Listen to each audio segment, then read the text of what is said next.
Hello everyone, this is Cheryl and I am bringing to you today my very first card video with some watercoloring.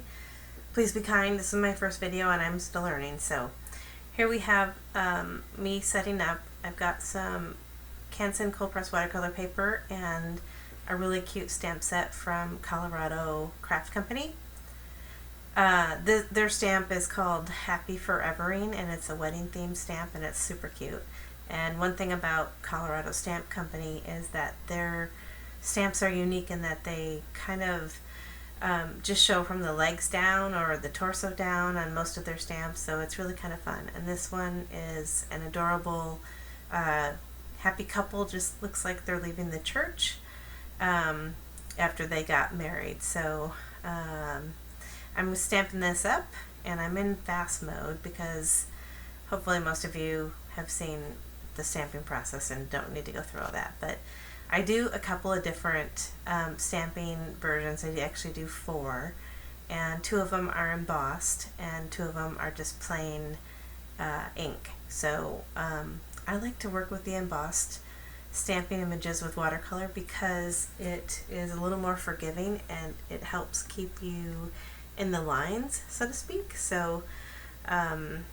So whenever I do a really intricate or ornate watercolor stamp, I try it embossed first, and then I go back in and do another one without the embossed ink, and it looks a little bit more authentic. But I think of watercoloring with embossed stamping is kind of like having your training wheels on. So here I am getting ready to apply my first coat of color, and I'm going to do the dress, and I turn it upside down because the intensity of the color is at the very bottom of the dress. So she has a beautiful chiffon dress that is in this gorgeous pink color, and it starts very pale at the top and gets stronger in color and density towards the bottom. So you can see me adding lots more color towards the bottom and then blending it in up towards her torso. And I tip the board a little bit to let the water naturally run down, and then I use my brush to kind of help it a little bit. Turn it back upside right, and here we are adding more color. I wish I could tell you the colors, the names of the colors I'm using, but I don't know that. I just have this color palette that I use and I just kind of wing it. Right now I'm just using plain black with water for his suit. And then I'm going to add several layers of color to this. So with watercolor, I always start really pale, and I do the same thing with Copics. I start with my lightest color and I go darker because basically I'm a chicken. I don't like to go bold first, so I go light and then I bring in the depth and the color gradually with different layers, and you'll see at the end of this video when I'm talking about it, it actually looks quite vibrant, but right now it's pretty pale. So I'm adding now, I wanted some red brick, or kind of like an orangey brick color instead of gray, and accenting with some little green foliage on the sides of what I'm assuming is a cute little chapel.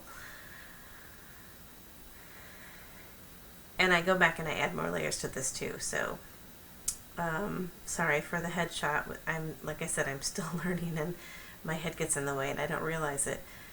So I had to cut out a bunch of video because I realized when I was trying to get up close I had my hair in the way for the majority of the shot. So there's, just like that, there's a bunch of video that I cut out where you would have seen me painting more of the background, but my hair was just in the way. So that's the story of my life. My hair is always in the way. But here I am adding some more depth to the bricks, and like I said, it's just a slow process of building layers upon layers and just kind of trying things out. And you see I have a tissue in my left hand because if I don't like something I immediately dab it away, and watercolor is forgiving that way, especially if you catch it while it's still wet. Now even if you've let it dry, there are times where I've been able to remove something to a certain degree by just adding a lot more, getting it super wet and saturating it, and then dabbing it up with a paper towel. And I can get it to come back light enough where I can rework it in a new way or with whatever color I'd like. But I keep a paper towel handy whenever I'm watercoloring because I can just quickly dab away anything that I might have done as a mistake. So here you can see me adding more layers now to the bricks. Some emphasis with the stuff in between the bricks. I can't remember what it's called, but the mortar. Adding some dark mortar lines in between the bricks, and I'm adding now some brownish colors to the background of the doors, adding some more highlights to his vest. And then I come back in and I decide it's not quite vibrant enough at the base of her dress, and so I really want to bring that out. And watercolors fade as they dry, and so what you also don't see here is I randomly stopped video and used my heat gun and dried it so I could get a true evaluation of how intense the color was. And here I am deciding I want to do a yellow bouquet, and I don't know why I did that because it looked awful, and here I am scrubbing it away.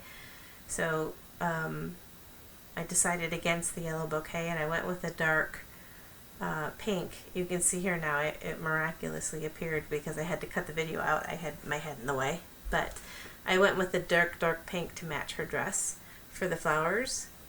And then I'm adding just some dark shadows and some accents here and there where I think it needs it. And what you're going to see me do later is I come back in with a Copic marker, and then I also come back in with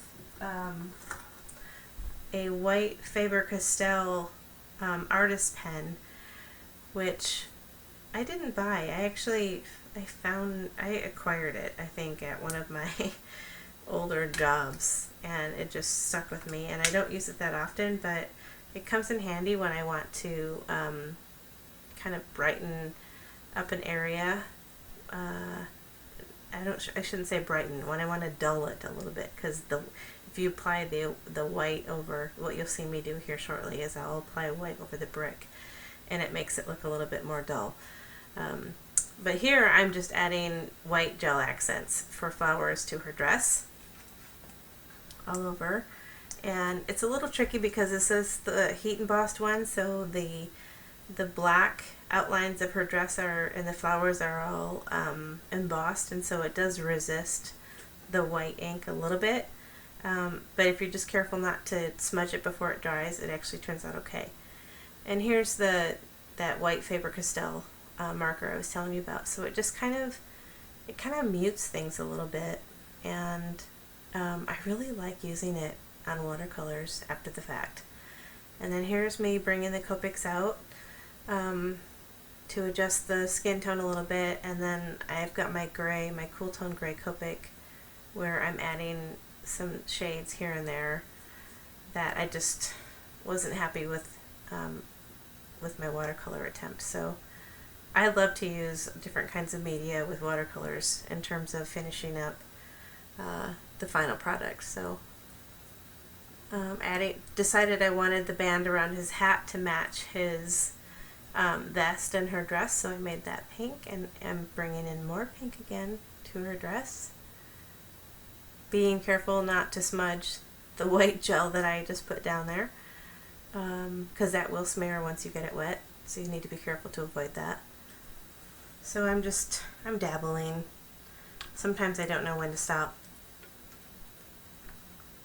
but I think I'm close. Yep, I'm close. Here I am. And voila! Finished panel. Isn't it cute? I love it. It really turned out nice, and I came back in with additional white accents around the steps that you can't see, but yeah, this is my Happy Foreverine stamp from Colorado Craft Company, and it's pretty fun. You should try it out. Alright guys, that's it for me. Thanks for watching, and I'll see you next time.